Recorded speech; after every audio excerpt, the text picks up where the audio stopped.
O doutor Pedro Proença, advogado, junta-se agora a nós. Doutor, bem-vindo. Afinal, se houve um arquivamento, por que é que agora se abre um novo inquérito? O tema é mais ou menos o mesmo. O tema é a casa de espinho. A suspeita também é fraude fiscal. Claro, obviamente. Aqui a questão, Janete, boa tarde, é que o Ministério Público opta neste momento por fazer dirigir o inquérito num outro sentido. Já não está aqui em causa uma alegada incorreção naquilo que foi a classificação da obra como uma obra de reconstrução ou de remodelação, reabilitação de uma ruína. E que levou ao arquivamento do processo. Aqui o que o Ministério Público estranha, e com alguma razão, é haver uma discrepância muito significativa entre o total que foi faturado pelo empreiteiro que fez a obra e aquilo que foi pago por Luís Montenegro. Os valores não coincidem. Os valores não coincidem e o próprio Primeiro-Ministro já confirmou que terá pago cerca de 3 vezes mais do que aquilo que foi faturado.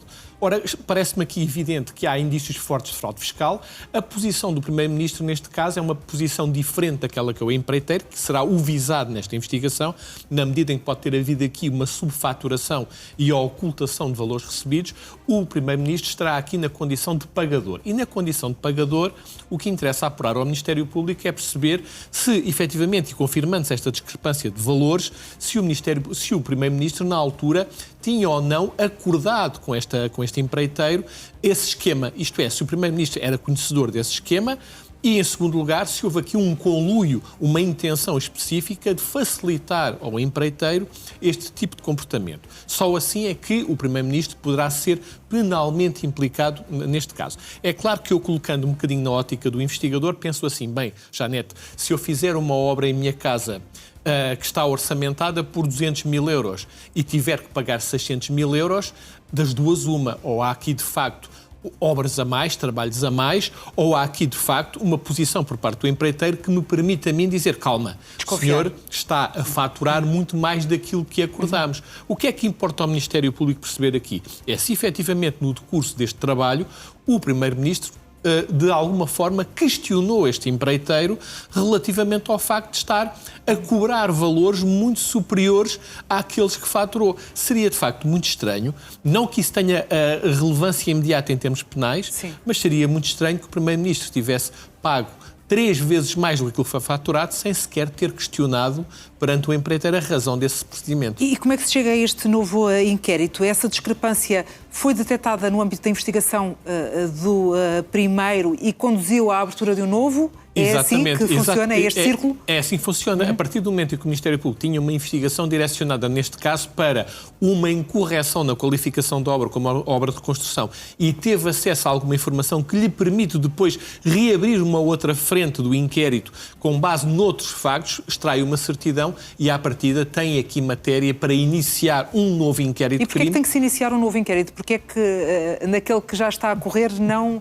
se segue um novo caminho? É uma pergunta pertinente. É que isto é começar tudo de novo. É uma opção estratégica, é começar tudo de novo, sim, basicamente. Para dizer aqui que não há aqui uma questão de apreciação preliminar, há aqui já um inquérito de crime, portanto o Ministério Público, nestes casos, foca-se exatamente o objeto do processo está muito limitado. Sim. Aqui, basicamente, é a tal discrepância significativa entre aquilo que foi faturado e aquilo que foi pago. Há uma declaração pública do Primeiro-Ministro que diz que pagou 3 vezes mais do que aquilo que faturado e, obviamente, isto é um elemento indiciário muito importante e muito forte para o Ministério Público perceber se há aqui fraude fiscal. Obviamente que o agente dessa fraude fiscal eventualmente será o empreiteiro, mas obviamente que o Ministério Público tem interesse em perceber porque é que na altura Luís Montenegro não questionou este empreiteiro, ou se o fez, no sentido de perceber, bem, porque é que faturaram 200 mil e eu tive que pagar o triplo disto. E é pertinente esta dúvida. Portanto, essa documentação que levanta essa suspeita, pelo visto, já está nas mãos da Justiça. O que é que importa fazer agora? É cruzar também com o depoimento, eventualmente de Montenegro, também dos empreiteiros? Importa perceber exatamente, obviamente, aqui esta declaração pública do Primeiro-Ministro não vale como uma confissão, digamos assim, e obviamente aqui a perícia financeira, os fluxos financeiros que foram aqui movimentados ou objeto de pagamentos, toda a faturação importa ser analisada detalhadamente para perceber se efetivamente estamos aqui ou não perante a prática de um crime ou se estamos aqui apenas a falar de divergências contratuais, de alteração da obra, ou então o tal litígio entre o dono da obra, Luís Montenegro, e o empreiteiro, que pode ter existido, mas que tem que estar obviamente documentado. Volto a dizer, o Ministério Público acha legitimamente muito estranho que alguém pague 3 vezes mais do que aquilo que foi faturado e aparentemente não tenha havido aqui um litígio entre o dono da obra e o empreiteiro. Não me parece que uma diferença tão grande em termos de valor pudesse ser tão pacificamente aceito como aparentemente foi. Ora, também importa ao Primeiro-Ministro colaborar com esta investigação e não fazer o que já fez anteriormente, que é basicamente dizer que vai disponibilizar a informação e meses depois essa informação ainda não disponibilizou. Muito bem. Doutor, ajude-nos também a perceber estes dados que surgem numa investigação do semanário Sol e que mostram que o alegado esquema já utilizado por José Sócrates e que consta das suspeitas, também das acusações no âmbito da Operação Marquês, continuaram a fazer o seu caminho. Exatamente, Janete.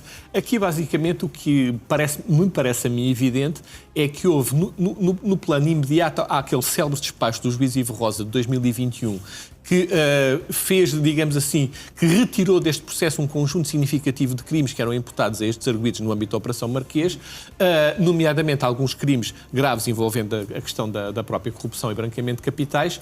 À partida, o que é que aconteceu? Quando o juiz Ivo Rosa, em 2021, toma aquela decisão, desbloqueia um conjunto de ativos financeiros que estavam congelados ao abrigo deste processo. E o que é que se percebeu? Que logo a seguir a esse descongelamento provocado por esse despacho de Ivo Rosa, houve o reinício de uma prática, de um procedimento que é objeto da Operação Marquês, mas aqui que passou que continua a ser feito relativamente a outros bens e a outros valores que estavam na disponibilidade de Santos Silva. Ora, o que é que acontece? Pergunta, à partida isto pode dar um incremento ao processo que está a ser objeto do julgamento? Sim. Não pode, Janete. Agora, aqui a questão é, será que não há aqui matéria para o Ministério Público para abrir outra investigação? Uma nova investigação, nomeadamente no sentido de perceber se há aqui ou não branqueamento de capitais e fraude fiscal? Na minha ótica pode haver, Janete. E, portanto, à partida, volto a dizer, isto não vai ter qualquer influência no processo que está aqui em curso. Isto resulta claramente do descongelamento de ativos financeiros que foram descongelados na sequência do despacho do juiz Ivo Rosa em 2021. Portanto, houve um aproveitamento dessa janela no sentido de reiniciar aqui, alegadamente, uma atividade que levou à abertura da Operação Marquês e agora importa ao Ministério Público perceber, obviamente, se vale a pena ou não, neste contexto, reiniciar um novo inquérito, abrir um novo inquérito e perceber se esta prática criminosa não continua. Muito bem. Dr. Pedro Proença, muito obrigada pelas explicações. Uma boa tarde, Boa tarde, para si. Bom fim de semana. Bom fim de semana.